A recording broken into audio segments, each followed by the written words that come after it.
I guess I don't hear any of the second guess. I really don't listen.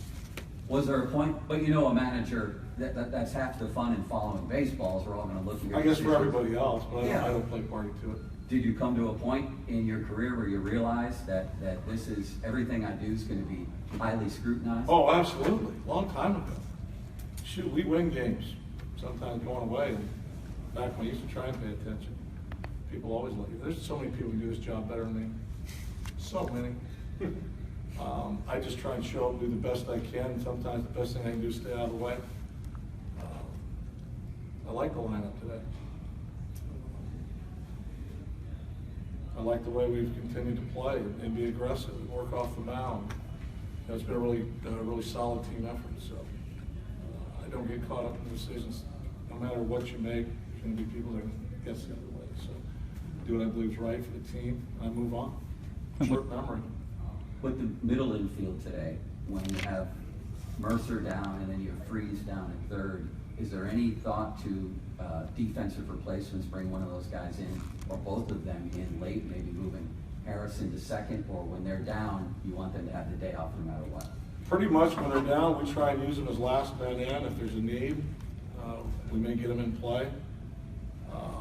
You know, it's the same thing. We talked about getting Freeze some breaks, and then every time he's out, everybody wants him back in, and then when he doesn't get a hit, they want him out. Moroff's a solid defender. Showed that today. Frazier's got a bat and defends his position, you know, in a positive note. Big double play turn late. Max made plays, so not a lot of thought on defending late.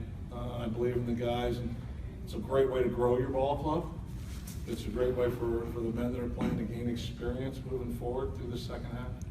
And what can you say about the way your team stayed focused through this homestand, from tuning out the idea that this was maybe more important than other series, and then being able to come back the way that they have as well? Well, I don't think they listen to a lot of the external noise. It doesn't pay us any dividends. Our job is to work hard to get a little bit better every day, to stay focused on what we can do. Everybody in that room is focused on what they can do to get a little bit better. I've heard the comments again today, and you know, we do have conversations, and their mindset is just to continue to chop wood and carry water, man. Play one game at a time. We've had different people show up, and another crew of different guys showing up today. How about Tyone's push off the mound to give us 5+? And LeBlanc and Hudson, both of them had to get some big outs. Nicasio had to get a big out. Everybody had to work, and we turned it over to Flip in the back end, and he does what he does. So it's fun to watch. I've enjoyed watching our team all year. I enjoy when we work through adversity, because sometimes the adversity doesn't build character, it reveals it. And I think our team showed up really well so far from beginning till now in dealing with the challenges. How does a homestand like this help in building the confidence moving forward and just seeing that you're a few games out at first? I don't think we're doing a whole lot of scoreboard watching. I think we're just focused on playing our best ball. We got a game in Colorado tomorrow that we'll need to get ready of. Williams will take the ball. We'll see where he can take us with it. We'll have some guys trying to get on their pitcher. So we're really best served when we stay in the day. And that's where we're going to continue to stay. So what's to say for Stewie? He hadn't been in the lineup in a while for him to come up and go 3 for 3 and also have a throw like that. Isn't that crazy? How good is that? Big time effort from Stu. It's in a hard spot because you don't get to play, and then when you do to show up like this, it's not the 3 for 3. Have a throw in the runner. Right. I mean, the whole package. Then he's trying to bunt for a hit. What's going on here? He's a veteran player, and he's probably one of the best guys I've ever been around to accept the role and work hard at getting an opportunity and just maximizing the opportunity when he gets it. What is, I guess, if you could just explain his whole value? I mean, he's obviously a veteran guy who's been around for a while. What's been the most important things he's done for this team? You know, again, when you ask me what's the most important, I'm not Right. even bothered with that. Okay. Because there's a lot of things he does that you need to acknowledge if you're going to ask a question on what he brings to the table. The game calling, the sequences of pitches for a guy that doesn't play every day is really solid.